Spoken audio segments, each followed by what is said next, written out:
Dokter Faisal, Dokter Faisal Malam. Parlindungan ya.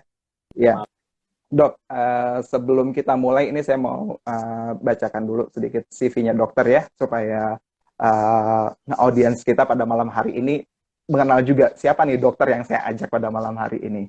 Ya, nama lengkapnya Nggak, Dokter nggak usah Faisal panjang-panjang mas, Parlindungan ya. CV-nya mas. Iya, mungkin untuk yang pelatihannya juga saya nggak akan sebutkan Mas, karena Nggak usah. sebagai orang awam juga Thank saya nggak you. hafal juga kan apa itu gitu ya Mas ya. Ya, Dokter Faisal Ya, Parlindungan, beliau adalah spesialis penyakit dalam dan merupakan konsultan reumatolog yang saat ini berpraktek di beberapa rumah sakit ya dok ya. Ada di Rumah iya Sakit mas. Mayapada Kuningan, Jakarta, terus kemudian di Rumah Sakit Hermina, dan juga di Rumah Sakit UI Jakarta. Terus ini sampai sekarang masih dok sebagai dokter relawan di Wisma Atlet. Iya, masih mas, masih. Oh masih ya. Oke. Di Sampai Wisma sekarang Atlet juga masih masih. ini untuk tugas jaga di situ masih juga dok. Mas, maaf, tadi keputus untuk apa tadi? Iya, untuk tugas jaga di situ masih berlangsung sampai Oh, sampai saat ini. masih mas, masih, masih. Ya malah Oh belakangan masih pada ya. cukup Oke. banyak ya masuk ke Wisma Atlet ya. Oke oke. Ya semoga Agak tetap sehat mulai ya dok ya. meningkat. Amin, amin, Iya iya. amin. Terima Oke. kasih mas. Baik dok. Eh, Kenapa tema ini saya angkat pada malam hari ini karena sangat menarik ya dok ya.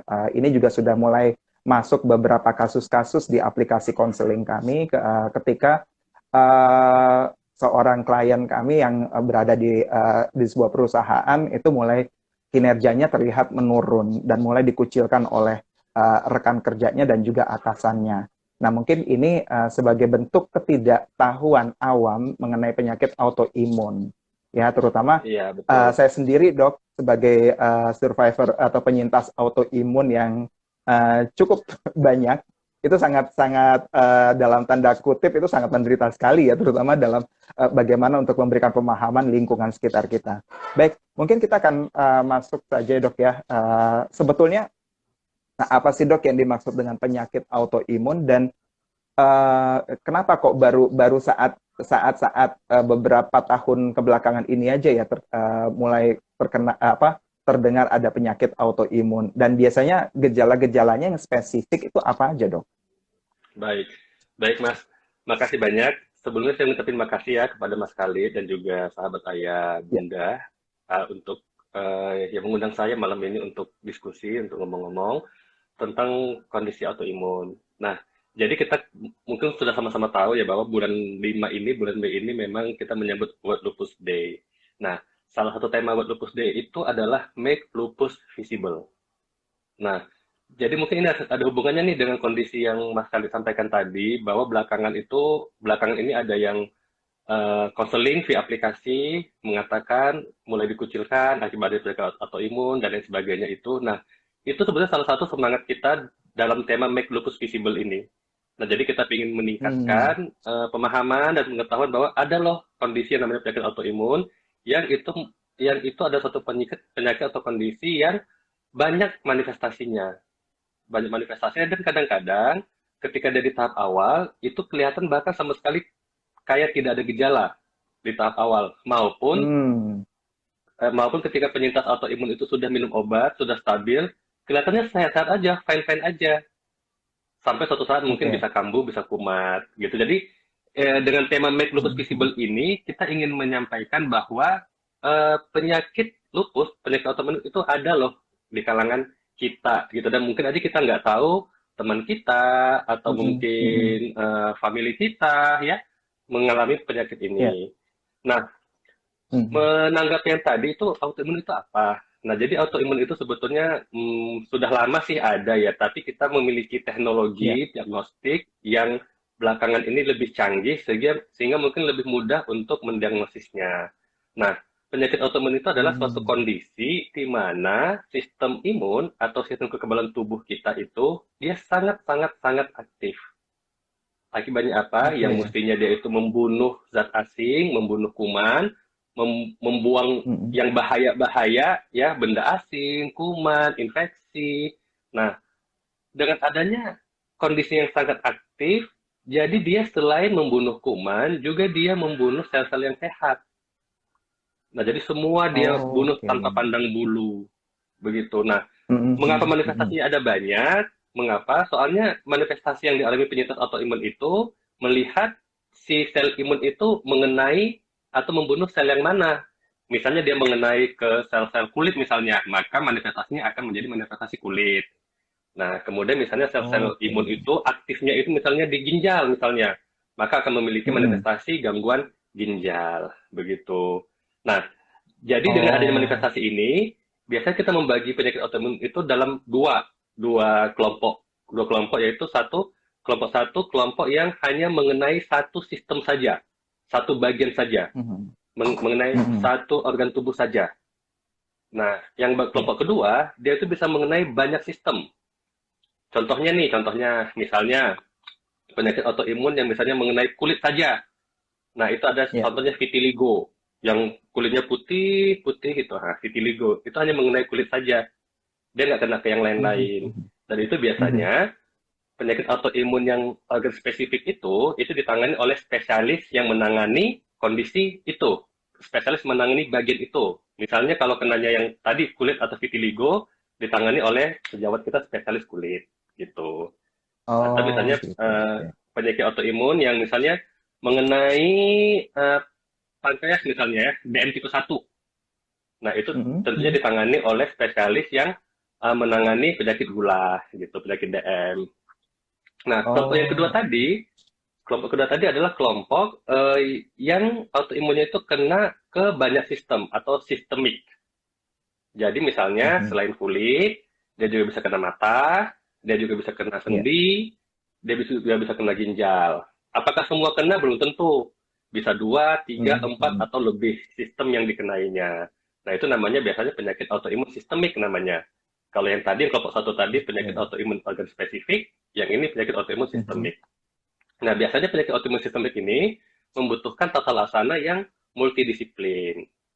Ya namanya kan dia Iya. sudah Iya. mengenai banyak sistem, jadi multidisiplin. Jadi kadang-kadang Iya. teman-teman penyintas itu susah nih, dok, saya ke sini, ke spesialis ini, ke spesialis ini, ke spesialis ini. Ya mau nggak mau ya memang mesti begitu jalannya supaya Iya. mendapatkan Iya. tata laksana Benar. yang sesuai. Mhm.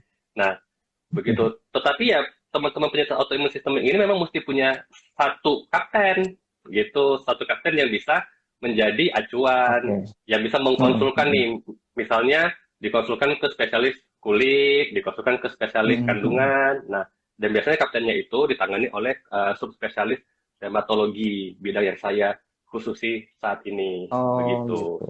Oke. Oke. Nah, nah, eh, ini menarik dok. Berarti kan kalau tadi dokter sebutkan lumayan banyak ya berarti ya. Karena saya dengar tadi DM pun diabetes mellitus pun termasuk jenis Iya, autoimun ya. DM itu ada Oh, oke. dua, Jadi, DM tipe 1, heeh, DM itu ada banyak.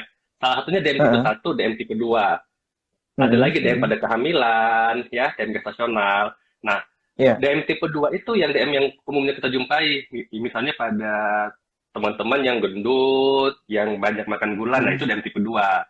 Tetapi DM yang Hmm, akibat gangguan sistem imun, itu biasanya dialami sejak mhm. kecil. Itu DM tipe 1. Oh gitu. Oke, oke. Heeh. Diabetes mellitus, gitu. Nah, Iya, iya. DM juga ada Heeh. banyak. Ada DM gestasional, itu dijumpai pada saat kehamilan. Hmm. Gitu, Oke, ya. berarti yang kaitannya dengan autoimun itu biasanya DM tipe 1 itu ya, Dok ya? Diabetes mellitus tipe Oke. 1. Oke. Nah, jadi sebetulnya jenis autoimun tuh ada berapa sih, Dok? Karena kalau saya waktu pertama kali terdiagnosa dengan Guillain-Barré syndrome itu, saya googling itu kan katanya ada sekitar 80 jenis. Terus ada lagi referensi saya baca sekitar 150 jenis dan banyak sekali gitu ya. Namanya juga aneh-aneh gitu sampai saya sendiri Banyak. kayak Mm-mm. hafal namanya gitu. Dan Nah, ada nggak yang sampai mengancam jiwa, Dok? nah, sebelum saya menjawab sampai ke masalah mengancam jiwa, ini saya mau tekankan Mm-mm. penting sekali ketika teman-teman dikatakan kena autoimun. Itu nggak boleh Oke. cukup, oh saya ini penyakit autoimun dok, nggak boleh. Sebaiknya dijajaki Oh. dengan lebih spesifik, dijajaki dengan lebih seksama, Mhm. dijajaki dengan lebih teliti jenisnya yang mana. Soalnya penyakit autoimun Oke. itu mungkin kalau Mas baca ada apa 150 ya, ada juga di kepustakaan lain Mhm, mengatakan mhm, 200-an lebih. Banyak kan mengingat mhm. sel-sel tubuh kita kan banyak begitu. Dan si sistem imun ini ya dia Oke. suka-sukanya aja misalnya aktifnya itu di sel yang mana. gitu. Nah, jadi Oh. kembali ke tadi, setiap kali dikatakan ini kemungkinan autoimun, jadi mesti digas nih, digas dengan teliti itu tipenya apa sih Mm-mm, mm-mm, begitu. Supaya apa? Penyakit autoimun yang satu dan penyakit autoimun yang lain itu mhm. penanganannya itu ada yang beda-beda. Yang kedua, Oke. penyakit autoimun ini selain dia bisa tunggal, bisa juga dia kombinasi. Jadi maksudnya pasien ini mengalami dua atau lebih penyakit autoimun di tubuhnya. Mhm. Misalnya, Mas Hmm. mungkin menyintas lima atau enam kondisi autoimun ya, Lima, cukup banyak. lima ya Mas. Lima. Koleksi. Nanti, jadi sebetulnya mungkin baseline-nya itu adalah peningkatan aktivitas si sistem imun ini, tetapi sel dia kenanya Mhm. kemana itu di banyak tempat begitu sehingga mungkin semuanya itu dianalisis kemudian dilihat oh ini jenisnya adalah ini dan ini begitu mas. Mhm, mhm, mhm. Oke. Nah, berarti kalau tadi menyambung pertanyaan saya sebelumnya dengan sekian banyaknya apa jenis autoimun itu sendiri, kira-kira Mm-mm. yang perlu kita kita waspadai nih lingkungan keluarga penyintas waspadai, kira-kira yang mana Mas yang kelihatannya berat sekali yang sampai mengancam jiwa gitu. Nah, ada jenis tertentu nggak dari penyakit autoimun ini? Ada tentunya yang lebih mungkin mengancam jiwa itu adalah yang autoimun yang sistemik yang bisa mengenai ke Hmm. banyak tempat itu tadi. Ya misalnya Oh, lupus oke. ya, lupus bisa mengancam Ya. jiwa. Nah, kalau misalnya Mm-mm. penyakit autoimun yang agak spesifik, itu mungkin ada juga kondisi yang bisa Mhm. mengancam jiwa tapi tidak sebanyak yang sistemik. Iya, iya. Begitu. Nah, misalnya apa nih? Misalnya Oke. DM tipe satu nih. Itu kan tadi diabetes Mm-mm. tipe satu dia kan agak spesifik ya. Ya pada umumnya dia bisa Iya. dikendalikan dengan insulin. Tetapi seandainya misalnya pada Oke. kondisi gulanya naik tidak ada insulin, ya itu bisa mengancam jiwa, mengakibatkan kegawatan gitu. Hmm. Jadi Gitu. sebetulnya klasifikasi penyakit autoimun itu bukan kita melihat yang mana yang mengancam jiwa, yang mana yang tidak. Ya, kenapa semua Hmm. penyakit jika tidak ditangani dengan baik dan ketika kambuh, apalagi autoimun ya, Iya, iya, dia bisa iya. bisa ujung-ujungnya bisa menimbulkan kegawatan juga. Walaupun nggak semua. Misalnya Hmm. kayak vitiligo tadi kalau misalnya hanya putih-putih di kulit memang tidak ada hubungannya dengan ini ya, dengan alat Hmm. vital kita. Ya, tetapi kalau penyakit Hmm. autoimunnya itu ada hubungannya dengan alat vital kita, ya Hmm. misalnya dia ada hubungannya dengan jantung, nah ada hubungannya dengan fungsi hati. Nah penyakit hati, hepatitis itu ada juga yang autoimun mas. Dia kan Oh, oke. dia kan agak spesifik ya, kena ke hati saja. Iya, iya. Ya tapi dia ada Hmm. hepatitis autoimun namanya, dan itu ditangani oleh sejawat konsultan hati, hepatologi. Yang Hmm. itu kalau dia lagi Iya. kambuh, lagi kumat, itu bisa mengancam jiwa juga. Ya, tetapi biasanya, Oh. tetapi biasanya yang paling lebih banyak itu mengancam kelihatan itu adalah penyakit yang autoimun yang sistemik. Yang paling banyak kita jumpai saat ini itu lupus misalnya. Hmm. Oke, oke.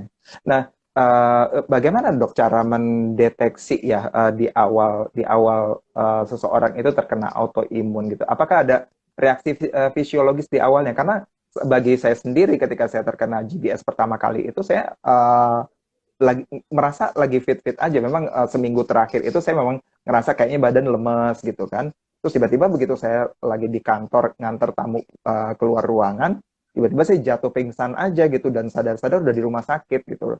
Nah, Iya. itu kan berarti kan reaksi fisiologisnya sulit diketahui ya, Dok ya. Bagaimana cara kita untuk bisa mewaspadai ini salah satu anggota keluarga kita ada yang terkena autoimun? Bisa nggak sih dilihat misalnya.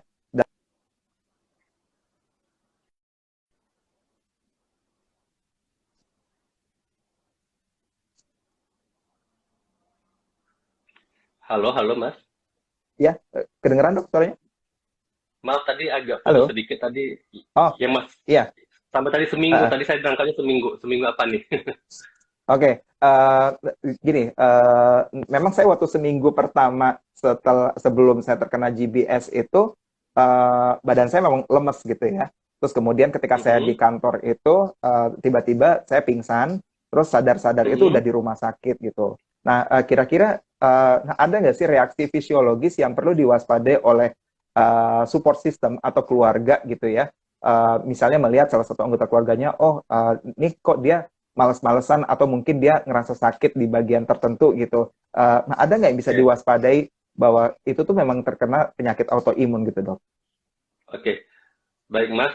Nah, kalau kita ngomong masalah ini, masalah ada atau tidak hal yang mesti diwaspadai, tentunya ada hal yang menjadi risiko, ya kan risiko tinggi untuk kena penyakit autoimun. Salah satunya misalnya Mhm. adanya eh, pihak pihak keluarga langsung ya yang kena autoimun, misalnya ibu, Hmm. bapak, kemudian kakak, adik. Nah, itu adalah salah satu yang meningkatkan risiko untuk kena penyakit autoimun. Nggak otomatis. Misalnya ibunya kena penyakit autoimun, Mhm. otomatis anaknya kena autoimun. Enggak. Ya, tapi itu adalah salah Mhm. satu hal yang bisa Mhm. meningkatkan risiko. Yang kedua, kita waspada jika misalnya kita mengalami gejala yang tidak jelas apa penyebabnya. Nah, Mhm. gejala itu apa? Biasanya gejala yang dialami banyak gejala nih, ya kan dua atau lebih gejala, dua atau lebih Ya. sistem organ kita yang kena, tapi kita nggak tahu penyebabnya apa. Misalnya selalu demam, kok tiap Mhm. minggu saya demam gitu, padahal tidak ada infeksi, kemudian fotonya ronsen dadanya bagus, begitu. Ya kemudian kok gejala di sendi gitu, selain demam ada Ya. juga sakit sendi misalnya. Selalu sakit Mhm. sendi ya Mhm. padahal nggak ada jatuh, nggak ada melakukan aktivitas banyak mengangkat beban misalnya. Nah, Ya. jadi kalau ada dua atau lebih gejala yang mengenai sistem organ yang beda tanpa jelas penyebabnya apa, itu bisa Mhm. kita duga oh jangan-jangan ini ke suatu autoimun. Ya kayak misalnya Mas mungkin Mhm. tiba-tiba lemas aja ya, ya itu kan nggak spesifik Mhm. sekali ya, Mhm. nggak spesifik banget. Nah, seandainya gejalanya nggak spesifik, nah kemudian kita mesti melakukan penjajakan ke lihat nih apakah pasien itu memenuhi klasifikasi untuk penyakit autoimun untuk salah satu atau lebih penyakit autoimun. Nah, misalnya Ya. nih, kalau GBS saya nggak begitu hafal ya, kan bukan bidang saya. Tapi biasanya dia Mhm. ada klasifikasinya tuh, misalnya kelemahannya di mana aja, begitu. Ya. Kemudian ada auto antibody apa pada GBS, gitu. Nah, Mhm. sama Ya. kayak lupus nih, kalau lupus saya lebih bisa menjelaskan soalnya bidang saya. Kalau lupus misalnya dia Ya. itu wanita muda maksudnya masih usia produktif ya, belum Ya. belum belum menopause, wanita muda dengan dua atau lebih gejala yang tidak jelas penyebabnya apa. Nah, Mhm. itu kita bisa duga oh, jangan-jangan ini autoimun lupus gitu, Mas. Oke. Oke. Oke. Nah, Baik. biasanya gejala paling awal itu Mas, biasanya gejala paling awal itu demam dengan keluhan muskuloskeletal. Muskuloskeletal tuh sendi, otot, tulang begitu. Hmm. Mhm. Mhm. Banyak yang datang Ya, dengan gejala itu. oke. Berarti untuk pertama kali itu biasanya kita konsulnya ke penyakit dalam pasti ya, Dok ya? Nah, it depends, Mas. It depends ke Heeh. manifestasi awal apa yang dijumpai. Nah, kadang Mhm. Mhm. itu ada, kalau kita ngomongin lupus ya, itu nggak Hmm. ke penyakit dalam dulu, tapi ke ahli kandungan. Mengapa? Keluhannya adalah keluhan pada janin. Oh. Misalnya, janinnya meninggal dalam kandungan. Atau keluhan Mhm.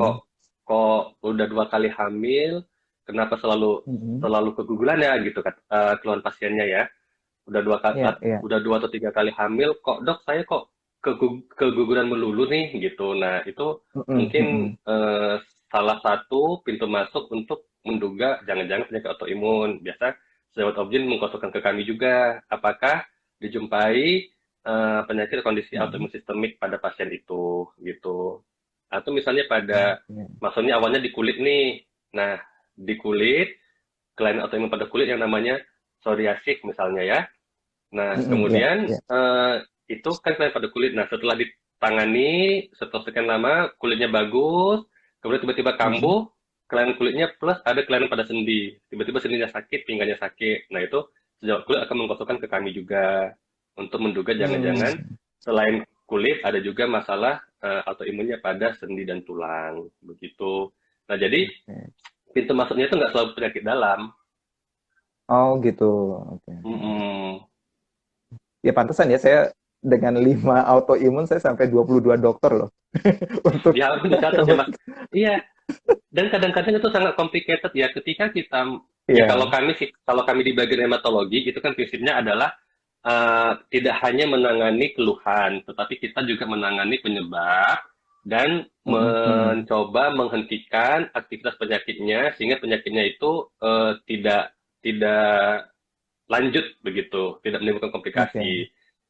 Jadi Mm-mm. kadang-kadang sayangnya belakangan ini dengan kayak kata Mas di awal tadi booming tuh masalah autoimun. Dikit-dikit semua Iya. dijadikan di autoimunkan. Padahal jangan-jangan itu bukan autoimun gitu. Iya, Ya iya. kenapa? Ketika kita bilang autoimun itu istilah payung, umbrella term, istilah umum untuk kelainan sangat aktifnya sistem imun. Dan itu mesti Hmm. dijajaki. Iya, iya, iya. Begitu. Heeh. Nah, biasanya pemeriksaan kalau sudah kita ke rumah sakit, konon segala macam, itu kan saya pernah ada tes namanya ANA Profile ya dok ya. Itu ANA Mm. Profile itu lebih untuk mengkategorikan kita masuk ke autoimun mana atau ada hal lain yang bisa dijumpai di pemeriksaan darah itu dok? Oke. Baik-baik. Nah, ini juga sangat bagus, bagus banget ya kita diskusikan masalah ini. Jadi anak itu Mm-mm. adalah sejenis autoantibody. Jenis autoantibody. Itu maksudnya apa? Anti nuclear antibody. Jadi itu adalah antibody untuk zat-zat yang ada di dalam inti sel, nukleus. Hmm, ya. Nah, jadi ada penyakit-penyakit autoimun yang eh, aktivasi sistem imunnya mengakibatkan munculnya antibodi.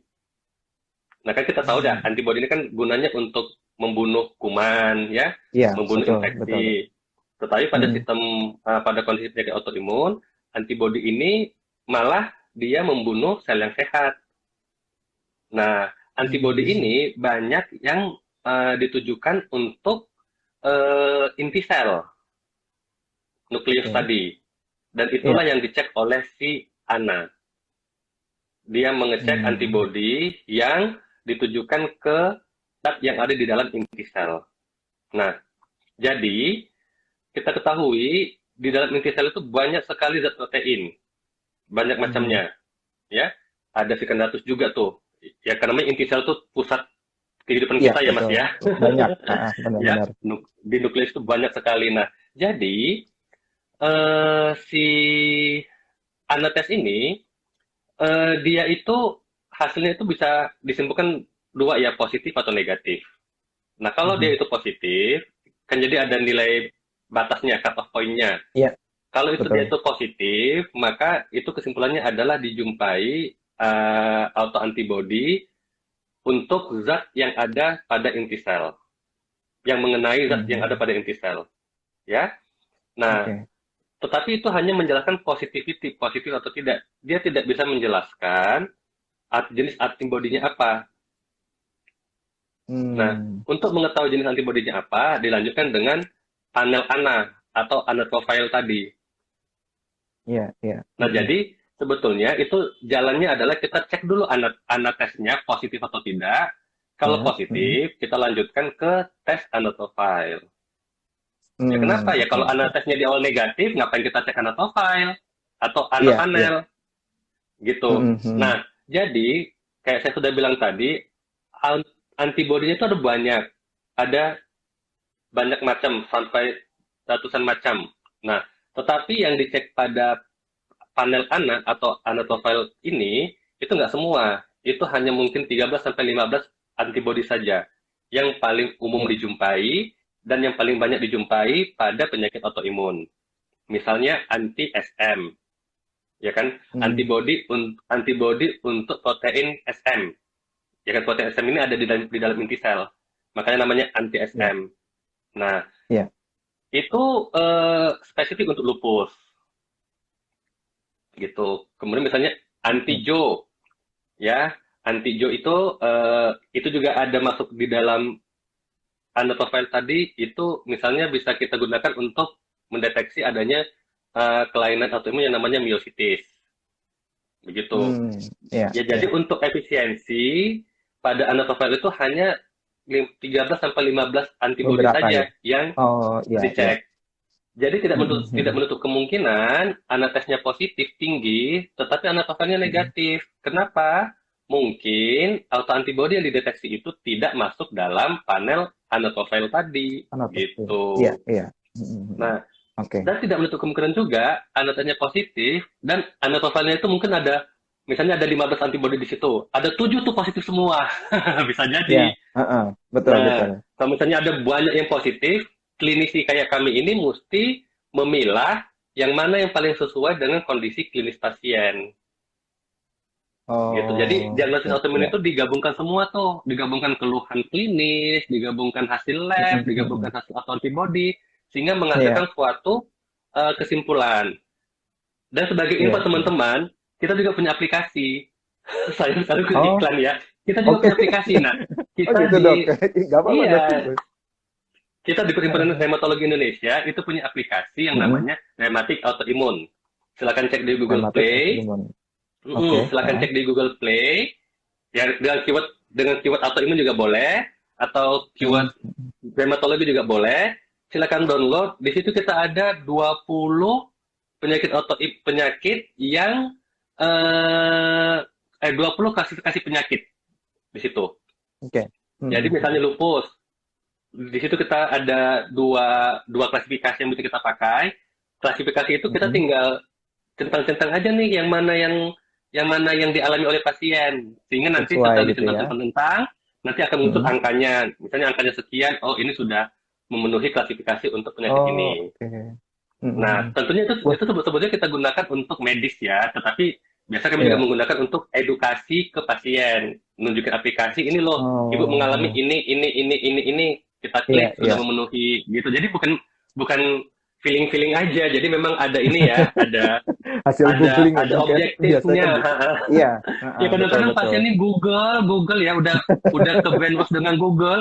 Kok saya mengalami lemas, letih, lesu, lunglai, jangan-jangan saya lupus. Feeling nih lupus gitu. Kebetulan mungkin ibunya lupus misalnya. Nggak, bukan Iya, iya. gitu, nggak feeling-feeling aja. Nah, Iya, di iya. aplikasi tadi juga ada untuk menilai disease activity atau aktivitas penyakit gitu. Di Mm-mm. aplikasi itu juga dia connected langsung ke website kami. Dan di situ di website kami itu Oh, ada kolom tanya jawab dengan awam, kemudian ada kolom iya. edukasi-edukasi. Nah, jadi di aplikasi itu Hmm. sangat sangat mudah ya, sangat mudah dan dengan adanya Iya, iya. aplikasi ini kita juga eh, mensosialisasikan ke sejawat-sejawat kita ya kan ke sejawat-sejawat klinisi untuk Mm-mm. melakukan diagnostik yang lebih teliti. Kan Iya. kita nggak mungkin Oke, bawa oke. buku setebal-tebal apa untuk Iya, melakukan diagnosis, jadi dengan aplikasi sangat iya, memudahkan. iya. Ya mungkin nanti Oke. kedepannya kita bisa ada interface untuk connected dengan aplikasinya Mas ya. Jadi Iya, betul, dok. pasien-pasien Betul sekali, dok. pasien-pasien itu bisa langsung oh saya ini mungkin begini gitu. Jadi Iya, ada iya, komunitas support grupnya juga. iya, iya.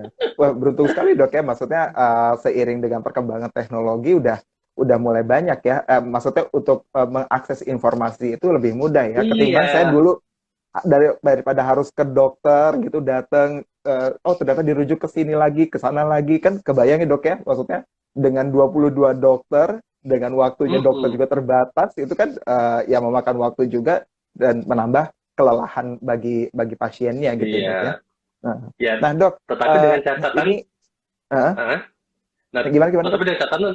dengan catatan sebetulnya penyakit ini sudah ada sejak dulu, tapi mungkin belakangan ini teknologi lebih canggih sehingga kita bisa Mm-mm, mendeteksi mm-mm. lebih banyak Iya, iya. autoantibody yang bisa kita deteksi gitu. Oke. Nah, Dok, ini ada pertanyaan menarik ya yang mungkin banyak dialami oleh penyintas autoimun yang tidak diketahui oleh support system ya, terutama keluarga. Kan kadang-kadang bagi bagi kami penyintas autoimun itu ada kondisi di mana kita mengalami flare ya atau kambuh gitu. Nah, kalau misalnya Kumat. lagi remisi mungkin enak-enak aja gitu kan, remisi bisa, oh lu gak kelihatan sakit dan segala macam, fine gitu. Tapi kalau udah flare ini yang kadang-kadang tuh lu kok males banget sih bilang gitu. Kok kerjaan tidur mulu Mm-mm. sih, kok lupa segalanya gitu. Itu wajar nggak sih dok penderita apa penyintas autoimun seperti itu gitu dok? Nah, itu dia yang penting. Makanya sejawat tadi semangat kita nih semangat make lupus visible. Nah, kita ganti lupus dengan autoimun. Make autoimmune Ya, visible. Ya kenapa? Penyakit autoimun Mm-mm. itu adalah kalau kita bayangkan itu suatu lintasan panjang, ya kan, spektrum yang panjang. Jadi Mm-mm. bukan Mm-mm.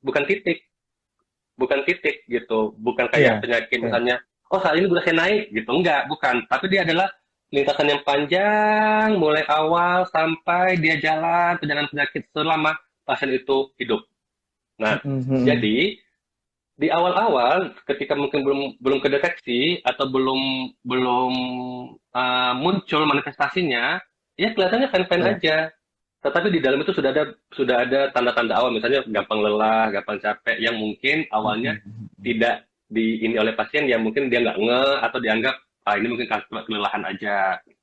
Yang banyak tuh misalnya penyakit ankylosing spondylitis tuh mungkin, kayaknya Mas juga ada Mm-mm. ya, Mm-mm. AS ya. Nah, awalnya itu mengeluhkan sakit pinggang aja tuh pas masih muda, usia 20-30 sakit pinggang. Ya Mm-mm. kan, cuma Mm-mm. dianggap mungkin ini kecapean. Padahal sebetulnya itu adalah Iya. bisa jadi salah satu gejala awal penyakit ankylosing spondylitis. Nah, kemudian dia manifestasi full blown. Full blown itu manifestasinya muncul dengan jelas, kemudian diobatin, Mm-mm. dan Mm-mm. penyakitnya inaktif, stabil.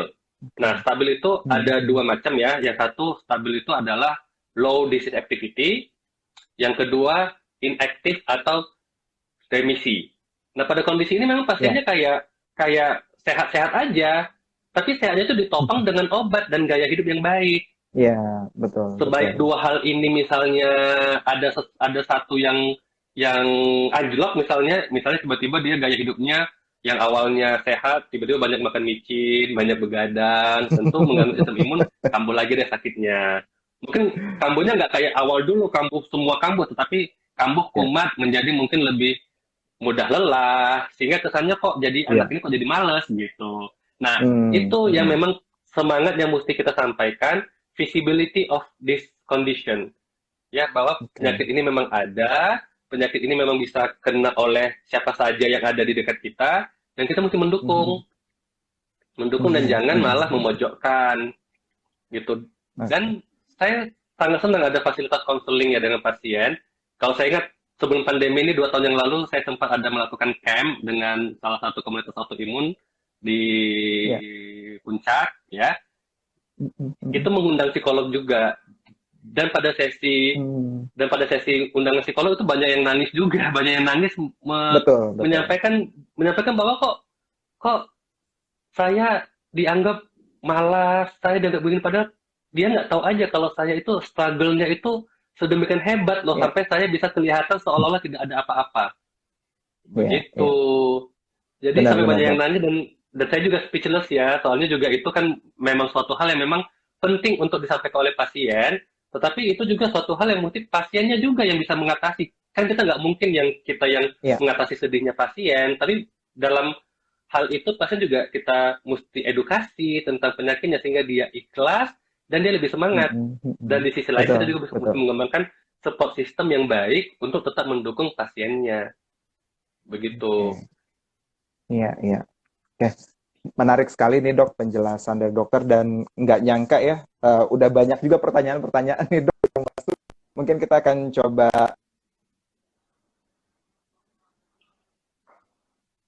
ya. Ini ada pertanyaan, oh ya, terima kasih dari hipertensi paru. Kemarin kami bahas lupus dari hipertensi paru, semoga semakin banyak orang terbuka mengenai apa itu penyakit autoimun. Terima kasih. Ini dok, apa perbedaannya penyakit autoimun dengan penyakit lupus? Mungkin tadi sudah dokter jelaskan ya, kalau lupus bagian dari salah satu penyakit autoimun itu ya dok ya? Iya, salah satu Oke, bagian oke. penyakit autoimun. Mm-mm, mm-mm. Dok, penyebab seseorang terkena autoimun itu apa ya? Ada yang bertanya. Nah, ini juga bagus banget. Ini bagus Mm-mm. banget. Jadi, penyebab penyakit autoimun itu enggak tunggal. Kayak saya bilang tadi kan, belum Oke. tentu ibunya kena penyakit autoimun, anaknya pasti kena. Jadi biasanya itu Mm, adalah mm, kombinasi banyak hal. Biasanya itu mm. ada paling banyak itu ada tiga ya, genetik, Ya. lingkungan, dan juga gangguan sistem imun. Nah, Mm, genetik itu ada ininya ya, ada dampaknya untuk menjadi salah satu penyebab penyakit autoimun. Ya genetik misalnya kalau ada gen yang lebih rentan atau lebih tinggi kemungkinan kena autoimun, nah itu bisa mengakibatkan penyakit autoimun. Misalnya genetik gen apa kalau pada ankylosing spondylitis, misalnya gen yang namanya HLA-B27. Tetapi tidak semua yang memiliki gen itu jatuh ke penyakit autoimun. Nah, makanya selain genetik ada dua hal lagi yang paling penting yang juga tak kalah pentingnya, yaitu lingkungan dan gangguan sistem imun. Lingkungan misalnya apa? Lingkungan misalnya zat kimia, ya, pajanan zat kimia yang konstan, yang banyak, yang tinggi, ya. Kemudian lingkungan juga misalnya infeksi. Nah, infeksi juga bisa mencetuskan penyakit autoimun. Bagaimana? Kan kita ketahui nih, infeksi kalau ada kuman masuk ke tubuh kita, maka tubuh akan menghasilkan respon imun. Nah, kalau pada individu yang tadi genetiknya itu tinggi untuk kemungkinan autoimun, ketika sistem imunnya diaktifkan oleh infeksi tadi, setelah infeksinya selesai, sistem imunnya nggak kembali ke asal, tapi dia tetap aktif. Nah, begitu. Kan mestinya kalau pasien kena infeksi, nah setelah infeksinya selesai, setelah kumannya mati, sistem imunnya kan kembali bagus, ya, Betul. kembali ke normal state. Tetapi pada yang tadi pasien yang memiliki kerentanan genetik, setelah kena infeksi, maka sistem imunnya kepacu, kemudian setelah pasiennya minum obat untuk memusnahkan kuman itu, kumannya mati, infeksinya hilang, tetapi sistem imunnya tetap aktif. Gitu, dia stay aktif. Nah, sehingga kalau dia kena infeksi lagi berkali-kali, nah, yang awalnya dia aktifnya pelan, jadi aktif meningkat, sehingga jadilah penyakit autoimun. Nah, yang ketiga, yang lingkungan tadi kan sudah ada, misalnya kan tadi zat kimia, kemudian apa namanya infeksi. Nah, kemudian yang ketiga adalah gangguan sistem imun.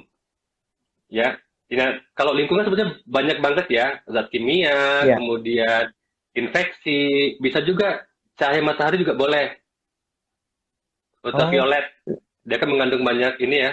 Iya, dia kan bisa mengakibatkan radikal bebas, aktivasi radikal bebas di tubuh, sehingga itu bisa salah satu ya, apalagi pada lupus ya, bisa menjadi salah satu yang mencetuskan ya gangguan si penyakit autoimun.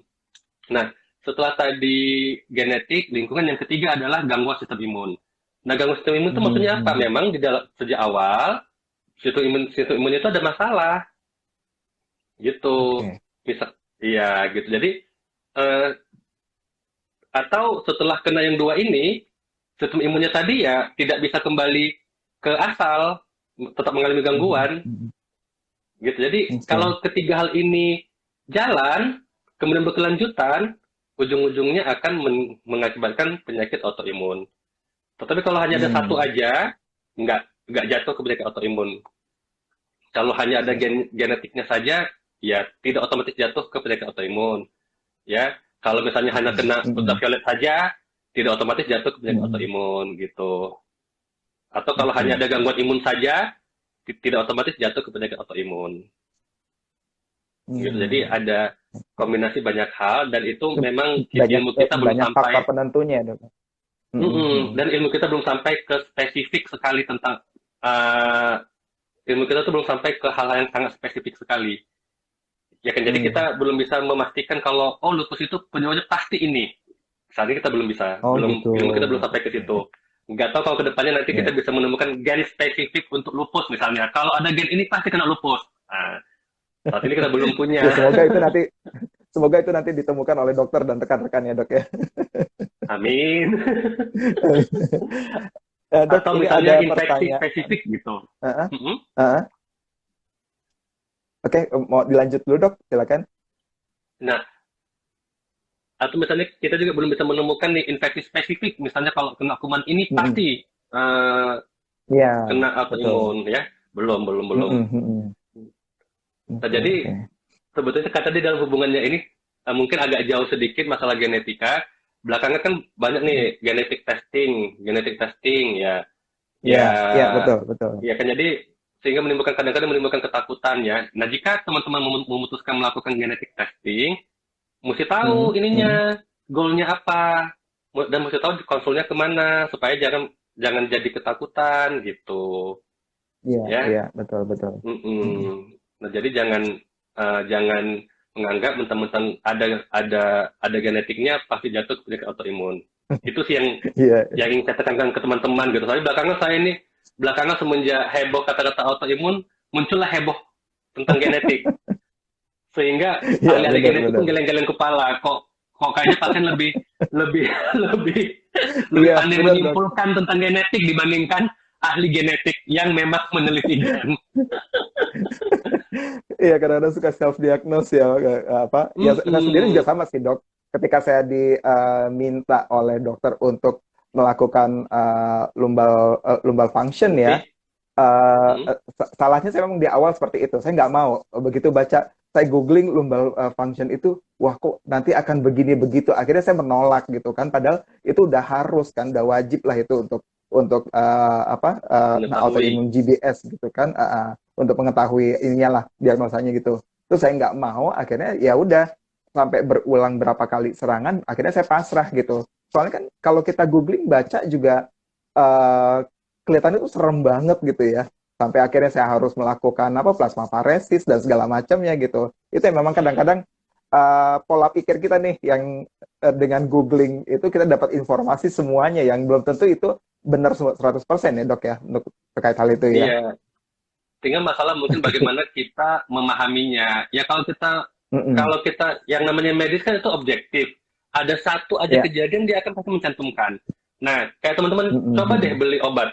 Misalnya obat sakit kepala aja. Lihat tuh efek sampingnya banyak Ya. banget efek sampingnya. Padahal obat sakit kepala loh. Nah, itu namanya objektivitas medis ya.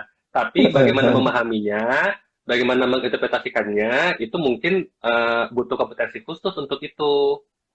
Iya, Lihat aja iya, deh, betul, obat sakit betul. kepala bisa mengakibatkan ini obat flu yang dijual bebas. Kalau dibaca itu mungkin Iya, satu halaman iya. ya, efek sampingnya satu halaman. Itu bisa mengakibatkan. Bisa mengakibatkan. Jadi jadi it doesn't mean bahwa itu mesti Benar. kita takutkan. Tidak, itu hanya hasil penelitian yang bisa menjadi Mm-mm. landasan untuk klinisi dalam melakukan penilaian tentang pengobatan pasien. Begitu. Oh, oke. Mm-mm. Oke, baik dok. Ini lanjut lagi. Ada pertanyaan terkait dengan DM tipe 1 ya. Kalau DM tipe 1 anak sedih dok, katanya anak kecil udah kena DM. Dikasih makan apa kalau Iya. kayak gitu dok? Nah, kalau DM tipe satu itu kan nah gini, kalau DM tipe 2 DM yang biasa Mm-mm. kita jumpai itu adalah Mm-mm. manusianya, pasiennya itu bisa membentuk insulin. Insulin ini Oke. gunanya kalau kita anggap insulin ini adalah mobil, dia itu Mm-mm. mengangkut gula. Kalau kita makan kan makanan itu akan diubah menjadi gula. Iya, Gula itu betul. akan diangkut ke dalam sel. Siapa yang Mhm. mengangkutnya? Mhm. Insulin. Nah, Iya, iya. jadi kalau pada DM tipe 2 gulanya banyak yang masuk. Mungkin akibat makannya banyak banget, nggak dijaga. Mhm. Tapi Mhm. insulinnya ada, tapi tidak cukup. Misalnya mobilnya Oke. ada 10 nih. Kalau gula yang masuk juga 10, klop dong semua gula yang masuk bisa diangkut, dimasukkan ke dalam sel, bisa dipakai. Nggak ada yang tinggal, nggak ada Mhm. yang sisa. Nah, tetapi Mhm. kalau gula yang Mhm. masuk ada 20, si insulinnya kan hanya bisa mengangkut 10. Iya, 10 lagi iya, tinggal, sisa. iya. 10-nya lagi tuh sisa tinggal di dalam darah pasien, sehingga gula darahnya Mhm. tinggi. Mhm. Gitu. Nah, Mhm. itu DM tipe 2. Insulinnya ada, tetapi tidak cukup untuk digunakan untuk mengangkut gula. Kalau DM tipe Iya. 1, masalahnya adalah insulinnya tidak ada. Insulinnya tidak dibentuk. Mhm. Mhm. Begitu. Jadi, mau hanya satu gula pun yang masuk, gula itu tetap stay di dalam darah pasien, tidak bisa diangkut. Kenapa? Insulinnya Iya. tidak ada. Gitu. Oke. Lama-lama yang awalnya kan yang masuk kan satu gula, besok makan lagi Mhm. masuk satu lagi gula, besok Iya, makan lagi betul. masuk satu gula, lama-lama kan gulanya numpuk, Numpuk, iya. jadi Heeh. gula darahnya tinggi akibat tidak ada mobilnya yang Hmm. mengangkut si gula tadi, tidak ada Iya, insulinnya. iya. Nah, jadi solusinya adalah bukan dengan diet, bukan dengan makanan kalau untuk diabetes tipe 1, tapi dengan memasukkan insulin buatan. Oh, Gitu, memasukkan suntik insulin. iya, iya betul. Ha, Nah, ha. itu bedanya kalau DM tipe 2 tadi, salah satu solusinya adalah meminimalkan gula yang masuk. Yang awalnya kan Iya, insulin cuma 10. Kalau gula yang masuk mm-mm. 20 kan pasti kelebihan. Ya jadi Iya, insulin yang iya. masuk, kalau insulin ada 10, gula yang masuk juga 10. Atau lebih bagus gula yang masuk cuma 8. Jadi insulinnya nggak capek, nggak Kurangin. bolak-balik Iya, ngangkut. betul, Itu boleh betul. dengan diet. Tapi kalau dari tipe Mm-mm. 1 itu bukan dengan diet, nggak ngefek, nggak mempan dengan diet. Oh, Kenapa? Insulinnya tidak ada, pembentukan insulinnya itu tidak cukup. mm-mm, mm-mm. Gitu. Sehingga memang solusinya adalah memasukkan atau mensuntikan insulin. Suntikan insulin itu ya dok ya. Oke, oke. Ya, ya tentunya dia juga ada manfaatnya ya kan dia kan maksudnya tentunya ya kita juga mesti mengendalikan jumlah gula yang masuk ya, tetapi bukan itu Mm-mm. ininya, bukan itu goals atau bukan itu pengobatan DM tipe 1 Mm-mm. gitu. Oke, Ya tentunya di mana-mana kalau kelebihan gula pasti kita batasi gula yang masuk. iya Tapi betul, pada hal betul. konteks DM tipe 1 selain itu kita juga wajib untuk menambahkan insulin supaya ada yang mengangkut gula yang masuk tadi. Iya. Mm-mm. Oke, baik dok. Ya, Kita lanjut ya dok ya. begitu. Ini kayaknya banyak fansnya Dokter Faisal juga nih. Ada dari Cindy Piolita, mantap Pak Dokter Faisal. Kemudian kita lanjut ke pertanyaannya dok ya. Ini ada pertanyaan dari, sebentar saya scroll dulu karena banyak banget ini yang menyapa dokter juga. Dokter Halo praktek di mana? Ya, semuanya. dokter praktek di mana? Ya, nanti saya kasih tahu ya. Nah, ini pematang siantar hadir. Wah, banyak banget ya dok Oh ya. iya, iya saya dulu di Medan. Oh, Saya asli Medan, oh dokter di Sumut. Medan dulunya. Oh gitu. Ya masih di Iya ini Medan sih kayaknya banyak. sebetulnya. Nah, banyak Tempat dari tinggal saya di Medan nih Medan kayaknya sih. dok. Oh, Tempat tinggal saya di Medan sih. Masih punya rumah di Medan.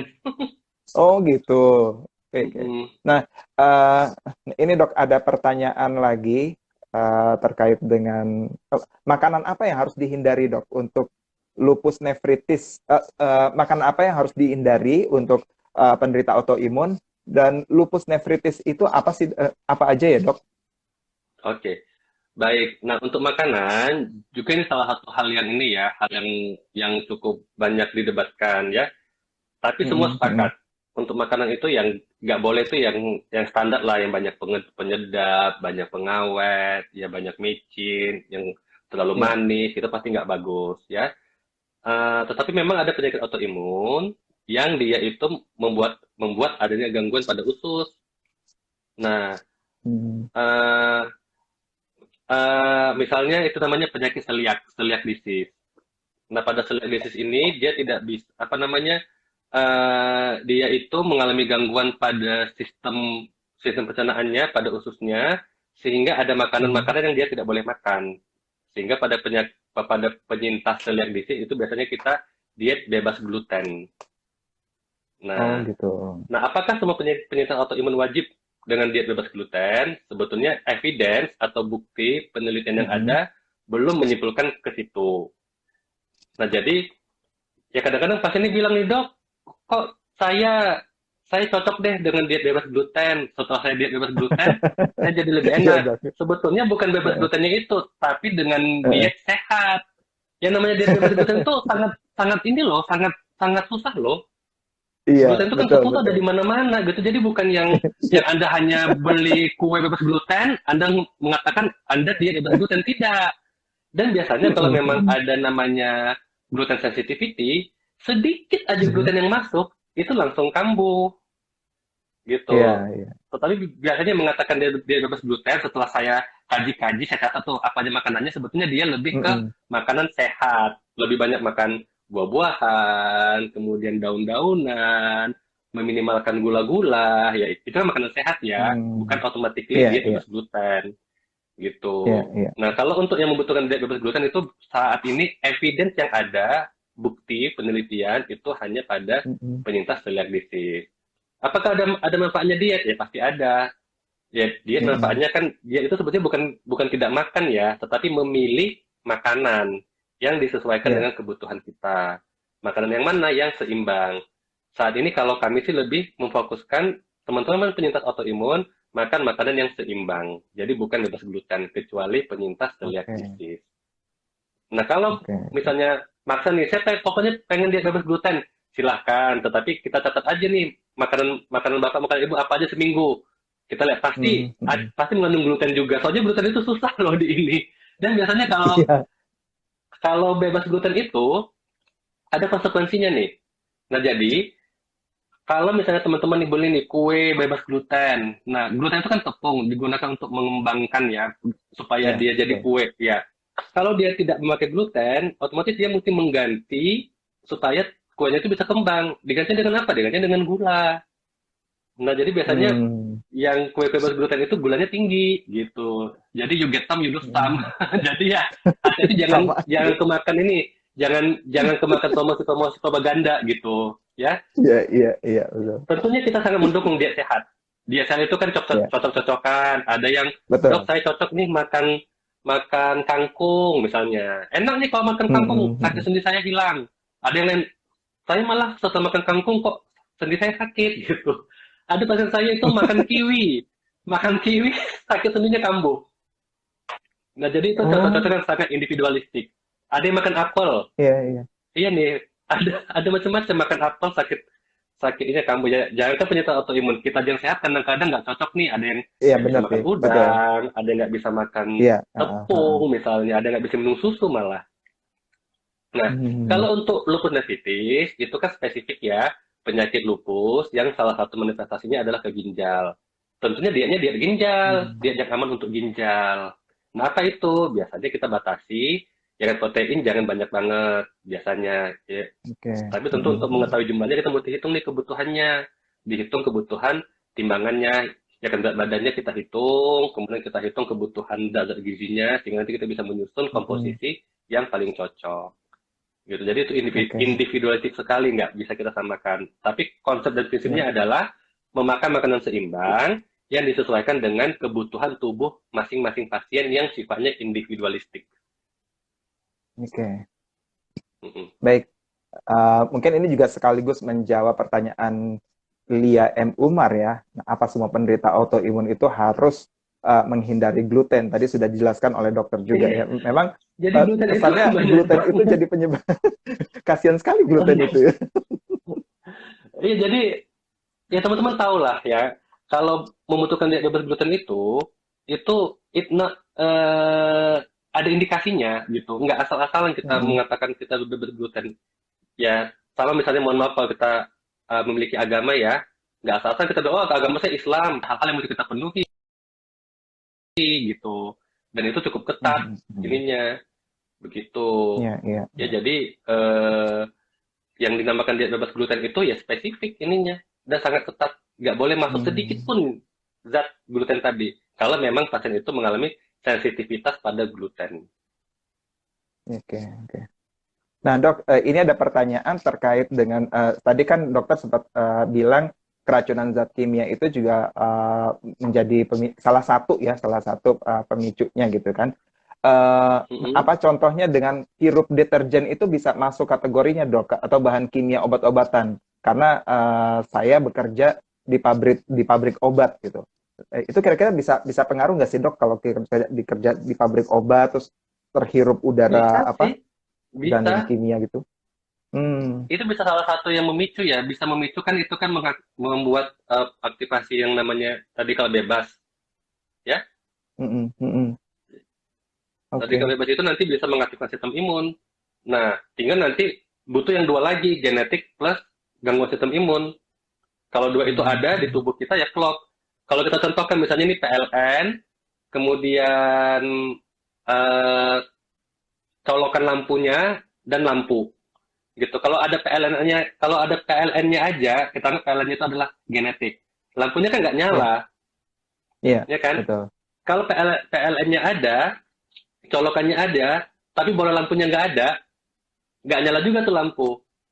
Nah, Iya, kita anggap iya. PLN-nya itu adalah genetik, colokannya itu adalah lingkungan, lampunya adalah sistem imun.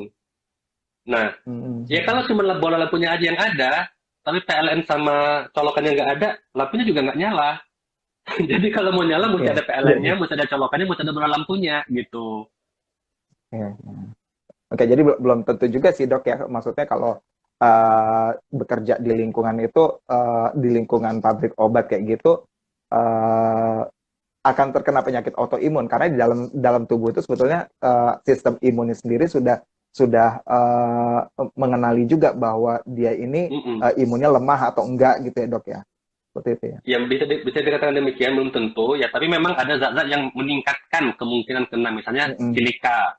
Ya kalau di mm-mm, mm-mm. pabriknya itu banyak silika, kan silika bisa kita ini ya, Ya, bisa masuk ke dalam jalan nafas ya, ketika kita ngambil nafas ya. silikanya kita sedot masuk, atau asbestos.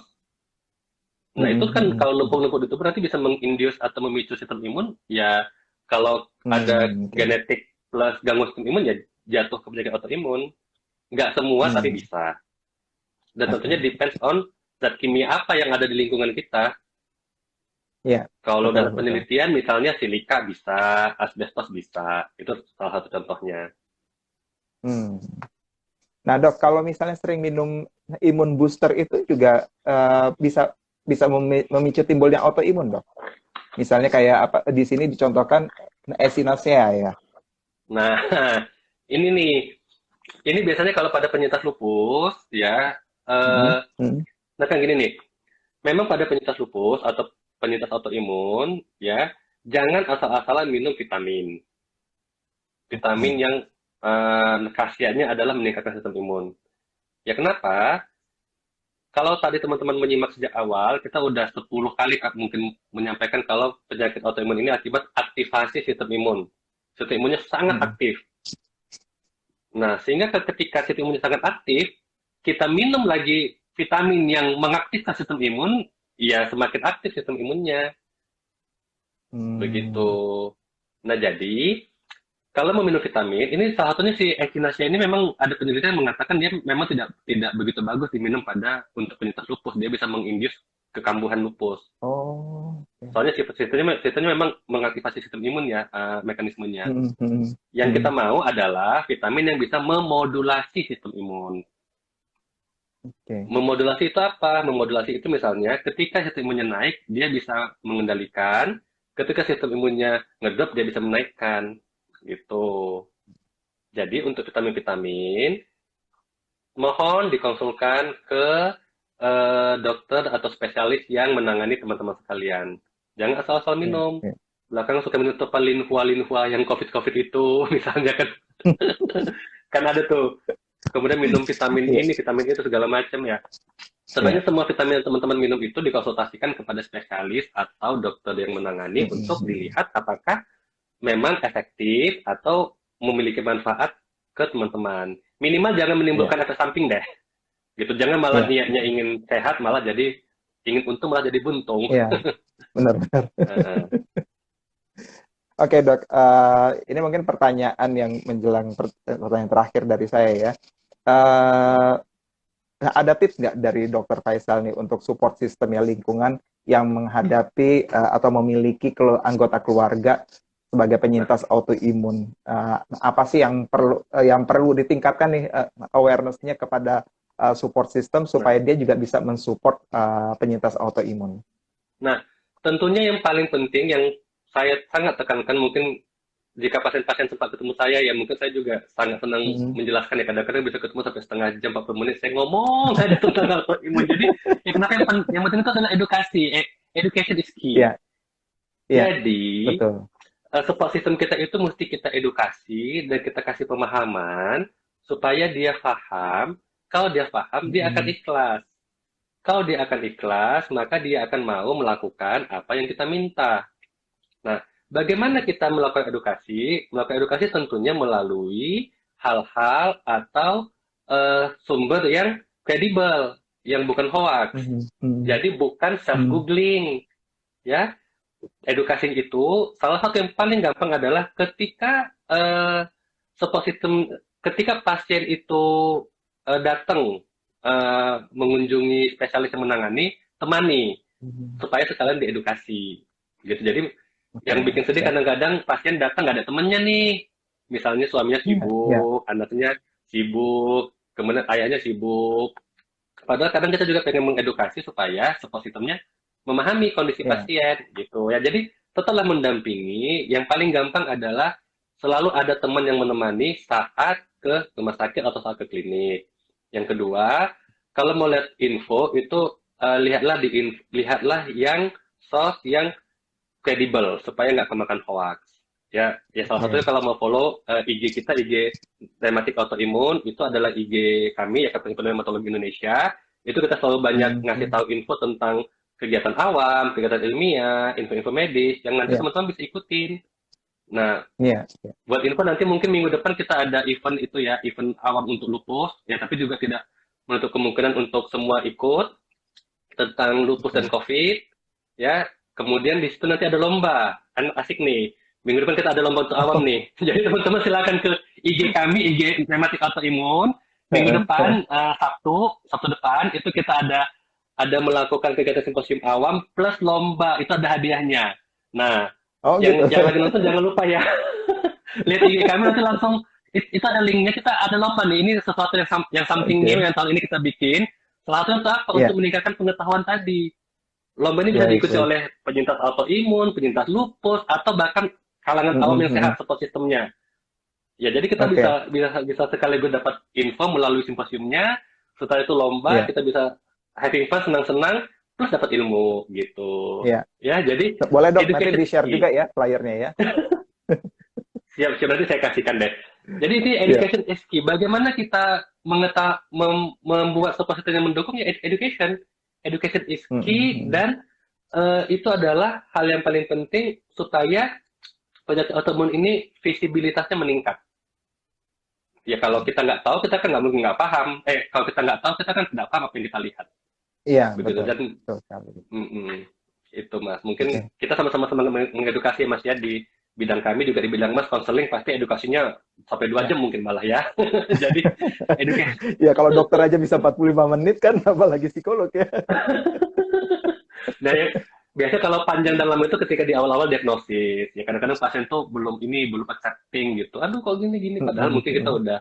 udah melakukan penjajakan dan biasanya saya kasih tunjuk aplikasi nih, ini loh Bu, Ibu Ya. memenuhi you tick the boxes ini gitu. Nanti Mm-mm, kalau mm-mm. begini kesimpulannya begini sehingga Oke. penanganannya nanti begini gitu. Jadi eh, ya kadang-kadang ada pasien yang setelah diedukasi bisa paham ya kadang-kadang mungkin tetap denial dan butuh 2 atau 3 kali ketemu lagi untuk ini. Atau mungkin nanti kalau ada yang kayak begitu saya konsulkan ke Mas aja ya. Silakan Iya, bisa ke aplikasi saya, konseling saya infokan sahabatku aja ini ya. ada aplikasi ini untuk ini ada aplikasi yang mensupport kebutuhan penyintas autoimun Iya, supaya iya, lebih iya. accepting. Iya, Itu bagus betul, Mas. Itu betul. Iya. salah satu ini ya holistik ya kita ya. Iya, betul. Ya memang kan tujuan kita pada malam hari ini mengangkat topik tentang autoimun karena memang sudah mulai ada nih kasus-kasus yang masuk ke kita terkait dengan yang dipermasalahkan oleh penyintas autoimun ini tadi. Dan ini juga sekaligus mungkin bisa menjawab terakhir nih Mas, kan tadi udah disebutkan ya ada aplikasinya. Ini mungkin ada yang ketinggalan tadi mengikutinya dari Anti Hans. Saya sudah konsul beberapa kali dan cek lengkap. Dia mau tahu tentang RA. Nah, tadi aplikasinya apa, Mas Dokter? Saya manggilnya jadi Mas Dokter Nah, nih. nggak apa-apa. Panggil Mas aja supaya kelihatan mudah. Oke, silakan. Nah, jadi aplikasinya itu sayangnya hanya ada di Google Play. Kita belum belum develop untuk Apple ya. Ya. Namanya Rheumatic Autoimmune. Kalau Mas mau search, itu search di Google Play aja, keywordnya boleh autoimun. Itu aplikasi paling atas tuh biasanya. Oh, Yang oke, sip. aplikasi yang dibuat oleh Perhimpunan Rheumatologi Indonesia. Oke, baik, baik. Nah, dan Ya, itu masih 6 bulan sih kita buat ya kan. Jadi masih masih sangat fresh from the oven ya untuk membantu apa namanya diseminasi info tentang autoimun ya, ini. ya paling tidak membantu lah ya untuk informasi awal bagi Mm-mm. awam mengenai rheumatoid arthritis ini juga ya dok ya. Iya, iya. Oke, Tentunya tetap dikonsultasikan ya, kan jangan asal-asal mengambil kesimpulan. Kadang-kadang bukunya betul, betul bagus, sekali. bahannya bagus, tapi akibat tidak kompeten untuk memahami, jadi terjemahannya salah gitu. Benar, benar, benar. Baik, Dokter Oke, Faisal, terima baik. kasih banyak nih atas waktunya malam hari ini. Mohon maaf ya mengganggu waktu malam minggunya. Mungkin kalau dokter-dokter, kalau boleh sedikit info nggak sih dok, bocoran kalau dokter-dokter tuh kalau lagi me time itu ngapain sih biasanya? Jawab konsul. Soalnya saya, Oh gitu ya, iya jadi tetap ya. belakangan kan, iya tetap. Jadi kita juga kalau malam minggu ini sebenarnya not really kita leleh ya. Biasa kita tetap jawab konsul, ada konsul-konsul Oke, pasien yang masuk atau oke. konsul-konsul pasien yang mengalami keluhan gitu. Ya tapi biasanya Hmm. ya ya begitulah yang kalau me time mungkin ya baca-baca buku, ngopi-ngopi gitu. Hmm. Standar pandemi mau kemana juga ya Mas ya. Ya kalau saya bilang me time Iya, nonton iya, bioskop berarti kan tidak menjadi sesuatu yang baik iya, untuk iya tidak untuk memberikan contoh teman-teman. ya. Kalau saya bilang me time saya ke mall nih belanja, nanti malah saya dihujat netizen. Baik, tadi ada Jadi pertanyaan ini saya terakhir. Jadi ada pertanyaan terakhir tadi Dokter Faisal, praktek di mana aja dok ya? Tadi sudah disampaikan di awal ya, dan Dokter Faisal di Rumah Sakit Hermina. Hermina yang di mana dok? Jatinegara, ya Kemayoran atau di mana? yang di Kemayoran, Yang Kemayoran ya. Terus kemudian Rumah Sakit Mayapada di Kuningan, terus kemudian Kuningan dan Rumah RSUI. Sakit UI. Rumah Sakit UI. Iya, baik. Nah, jadi kalau misalnya mau mencari Dokter Faisal, silakan beliau praktek di mana, bisa dicari, bisa di googling juga ya, untuk mencari jadwal prakteknya beliau gitu. Baik, Dokter Faisal, Oke, terima kasih permisi dok. banyak atas waktunya malam hari Terima kasih ini. Mas. Edukasinya untuk lingkungan sekitar penyintas autoimun sangat bermanfaat pada malam hari ini. Semoga apa Terima yang sudah kasih. Dokter Faisal lakukan untuk awam dan juga untuk pasien akan memberikan nilai ibadah untuk Mas Faisal. Terima kasih banyak ya Amin, Mas ya. amin. Assalamualaikum Makasih warahmatullahi Mas, makasih wabarakatuh. sudah diundang. Ya, Waalaikumsalam ya, warahmatullahi wabarakatuh. Selamat malam semuanya. Saya lihat malam. ya. Ya, silakan.